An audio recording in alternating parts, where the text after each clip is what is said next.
विदेश मंत्री Jaishankar GCC meeting के लिए रियाद पहुंचे हैं, जहां पर सऊदी लीडर्स के साथ उनकी मीटिंग है। इस बात पर पाकिस्तान में काफी चर्चा हो रही है।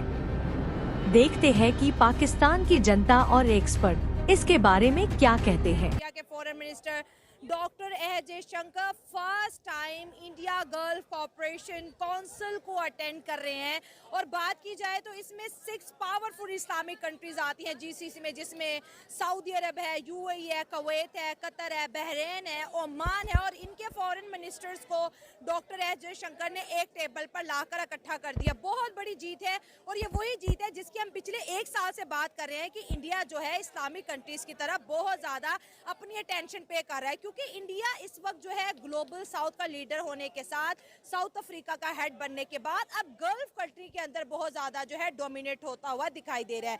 अगर हम बात करें इस मीटिंग के एजेंडे की बात करें तो बायलैटरल टॉक के ऊपर, इन्वेस्टमेंट के ऊपर बहुत ज्यादा जोर दिया जा रहा है। अगर हम बात करें डॉक्टर एस जयशंकर की तो उन्होंने ओपनली बोला है कि हमारे जो है कम से कम 8.9 मिलियन के करीब जो इंडियंस हैं इन गल्फ कंट्रीज में आपको जी सर्व कर रहे हैं, आपके पार्टनर्स हैं। इस एतबार से जो है इंडिया की इंपॉर्टेंस गल्फ कंट्रीज में बहुत ज़्यादा बढ़ी है। अगर पाकिस्तान की बात करें, पाकिस्तान ने बनाई थी ओआईसी एक बहुत बड़ी पावर थी जो पाकिस्तान के पास थी, जिसके ऊपर सबसे ज़्यादा मेहनत की जा रही थी कि ये कश्मीर की रिहाई के लिए काम करेगा।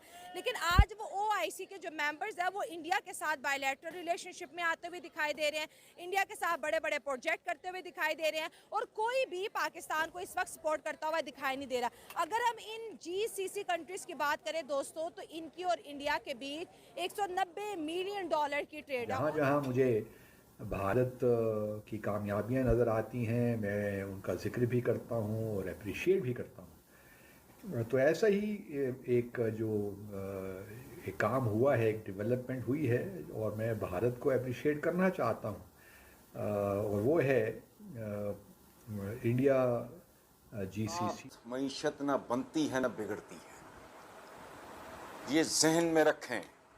पाकिस्तान में हर बरसर इक़्तिदार आदमी इसकी तबाही में मुकम्मल हिस्सा डाला है। एक छोटी सी बात अर्ज करूं, लेकिन मुसीबत यह है हमारे यहाँ दिमाग इस्तेमाल करने का रिवाज ही नहीं है, खोपड़ियाँ खाली हैं। कि इंडिया की ताकत का अंदाज़ा ये लगा लें कि 6 अरब ममालिक के फॉरेन मिनिस्टर्स को एक टेबल पर बिठा लिया। India is so powerful and this is how the Arabs view it, कि 6 मुल्कों ने ये महसूस किया और 6 मुल्कों ने ये समझा कि अब हमें मिल के इससे बात करनी चाहिए। एक वक्त तो ये है कि इंडिया के सऊदी अरब से अच्छे ताल्लुकात हैं जी, हम $50 अरब की ट्रेड कर रहे हैं, यूएई के साथ $85 अरब की ट्रेड कर रहे हैं, so on and so fourth. अभी मैं पढ़ रहा था कि जो मेरी इतलात है कि आज से साल 1.5 साल पहले इंडिया की जो ट्रेड है with the all the GCC countries, it has crossed around $190 billion, $190 billion.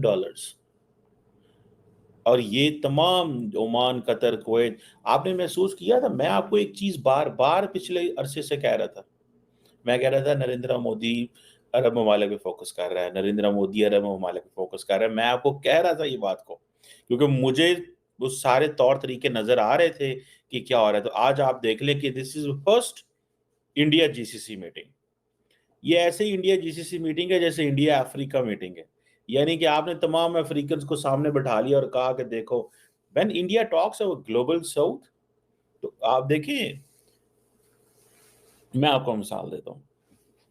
थोड़ा अरसा क्या, 2016 में जब ट्रम्प साहब पावर में आए तो वो सऊदी अरब आना चाहते थे, क्योंकि वो इजराइल भी जाना चाहते थे, मिडल ईस्ट में वो इक्वल अहमियत देना चाहते थे।